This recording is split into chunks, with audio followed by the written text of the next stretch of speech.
Students, today we will revise chapter sexual reproduction in flowering plants। और हमने last turn पे discuss किया था माइक्रोस्पोरेंजियम। अब आज हम डिस्कस करेंगे the pistil, microsporangium, ovule and embryo sac. अब क्या होता है कि ये क्या होता है, ये हमारा फीमेल रिप्रोडक्टिव ऑर्गन्स रहते हैं।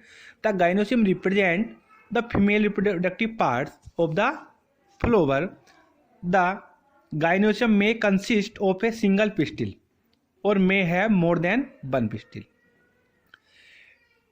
When they are more than one pistil may be fused together, cyanocarpus, or may be free apocarpus. Each pistil has three parts: the stigma, style and ovary. देखो मैं दिखा सकता हूँ आपको स्टिग्मा, ये जो है हमारी स्टाइल है, then connected with the ovary, और ओवरी जो कनेक्टेड रहती है थैलमस से कनेक्टेड रहती है। Inside the ovary is the ovarian cavity. The placenta is located inside the ovarian cavity. Recall the definition and types of placentation that.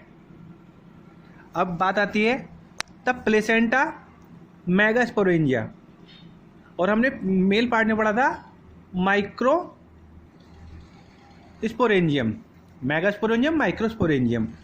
Megasporangium commonly called ovules. The number of ovule is in ovary may be 1 wheat, paddy, mango to many papaya, watermelon. अब बात आती है the mega. अब बात चलेगी ovules. Let's family are fertile with the structure of typical angiosperm ovules। अब दिखा रखी है हमें 2.7 में। अब टिपिकल स्ट्रक्चर में हम दिखा रखी है carpels, hilum, funicle, micropyle, micropolymer, outer integument, inner integument, nucleus, embryo, sac. अब हम डिस्कस करेंगे the ovule is a small structure attached to the placenta by means of a stalk is called funicle. The body of the ovule fused with funicle in the region called helium. Thus, helium represents the junction between the ovule and funicles. Each ovule has one or two protective envelopes called integuments. Integuments encircle the nucleus except at the tip where a small opening called micropyle is organized. Opposite of the micropylar and is the calaza, representing the basal part of the ovules। अब देखो ये यहाँ पे दिखा रहे हैं कि देखो हीलियम दिखाया है, फ्यूनिकल भी, माइक्रोपाइल, माइक्रोपॉलीमर, आर्ट integument, inner integument, nucleus, embryo sacs. अब आता है enclosed with the integument is a mass of cell called nucleus. Cells of nucleus have the abundant reserve food materials. अब न्यूक्लियस के अंदर क्या आता है, रिजर्व फूड मटेरियल रहता है। Located in the nucleus is the embryo sac और female gametophyte. An ovule generally has a single embryo sac from a megaspore. अब बात आती है हमारी मेगास्पोरोजेनेसिस। अब हम megasporogenesis, the process of formation of megaspore from the megaspore mother cell is called megasporogenesis. Ovules generally differentiated in a single megaspore mother cells in a micropylar region. अब देखो ये डायग्राम में दिखाया हुआ है, ये female gametophyte.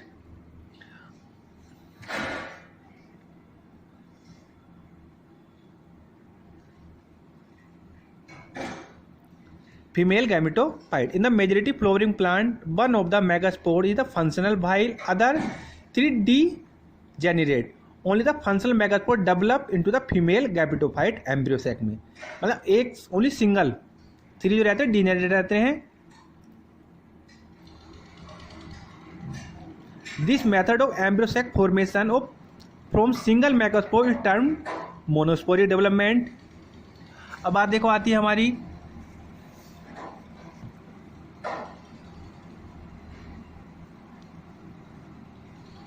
the nucleus of functional megaspore divide mitochondria to form 2 nuclei which moves opposite poles, forming the 2 nucleated embryo sacs. 2 more sequentially meiotic nuclear division result in formation of 4 and later 8 nuclear stage of the embryo sac. It is interest and note these mitotic division are strictly free nuclear. That nuclear division are not followed immediately by cell wall formation. After 8 nuclear stage, cell wall are laid down, leading to the organization of the typical female gametophytes, जिसे हम बोलते हैं embryo sex. देखो जब इनमें division हुआ तो 2 बने और ये अलग अलग अपोजिट पोल्स पे, एंड देन 2 डिवाइड हुए 4 और 4 से 8. अब बात आती है pollination. What is the pollination? अब क्या होता है कि जो हम बात कर रहे हैं sexual reproduction in flowering plants. अब क्या पोलिनेशन एक प्रोसीजर है कि जो हमारा जो पोलन ग्रेन्स हैं वो स्टिग्मा पर कैसे पहुँचे या लैंड करें. तो इसमें बात हो रही है in the preceding section you have, मतलब कि pollination is the mechanism to achieve this objective. Transfer of pollen grains to the stigma of the pistil is form term pollination. Flowering plant have evolved in amazing array of adaptation achieve the pollination. अब क्या होता है pollination भी 3 types का होता है. Autogamy,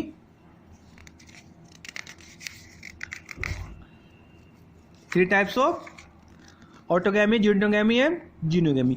कुछ plants में तो क्या होता है सेम प्लांट्स में ही मेल एंड फीमेल होते हैं. अब देखो autogamy, pollination is achieved within the same flower. Transfer of pollen grain from anther to stigma to the same flower. In a normal flower which opens and exposes the anther and stigma, complete autogamy is rather rare. Autogamy is such flowering required synchronous in pollen release and stigma receptively, and also the anther and stigma should lie close to each so that self pollination can occur. अब इसमें क्या बात आती है, इसमें कि एक same flower में होता है, सेम प्लांट में ही. अब जिनोगैमी बात करेंगे, transfer the pollen grains from anther to stigma of another flower of the same plant. अब यहाँ पर बात चल रही थी ऑटोगैमी में सेम फ्लावर में होता है, सेम फ्लावर में, बट उसमें पर एंड जिनोगैमी में क्या होता है कि सेम प्लांट में अनदर फ्लावर में होता है. और जीनोगैमी जो रहता है, जीनोगैमी में होता है हमारा transfer of pollen grains to other plants, मतलब दूसरा प्लांट रहेगा. And then agent of pollination. अब पोलिनेशन के एजेंट्स क्या हैं? एयर है, वाटर है, सोयल है, एनिमल्स हैं, इंसेक्ट्स हैं.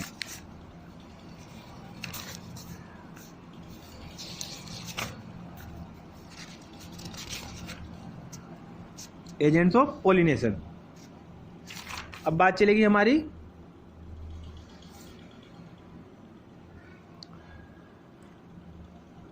Outbreeding devices. Majority of flowering plants produce hermaphrodite flowers, and pollen grains are likely to come in contact with the stigma of the same flower. Continuous self-pollination results in inbreeding depression. Flowering plants have developed many devices to discourage self-pollination and encourage cross-pollination. In some species, pollen release and stigma receptivity are not synchronized. Either the pollen is released before the stigma becomes receptive, or stigma becomes receptive much before the release of pollens. अब रहता है pollen and pistil interaction. अब उसमें interaction कैसा होता है? Pollination does not guarantee the transfer to the right type of pollen. मतलब कि पोलिनेशन में ये नहीं है कि जो पोलन है राइट स्टिग्मा पर ही ट्रांसफर हो रहे हैं. Right type of pollen also land on the stigma. The pistil has ability to recognise the pollen whether it is not right type or of the wrong type. If it is not right type, the pistil accept the pollen and promote post pollination. मतलब कि अगर ठीक है तो होगा, उसे accept करेगा, नहीं तो उसको रिजेक्ट कर देगा. If pollen is wrong type, अगर होगा तो फर्टिलाइजेशन होगा, otherwise wrong type the pistil reject the pollen by preventing the pollen germination on the stigma, or pollen tubes grow in the style. Okay.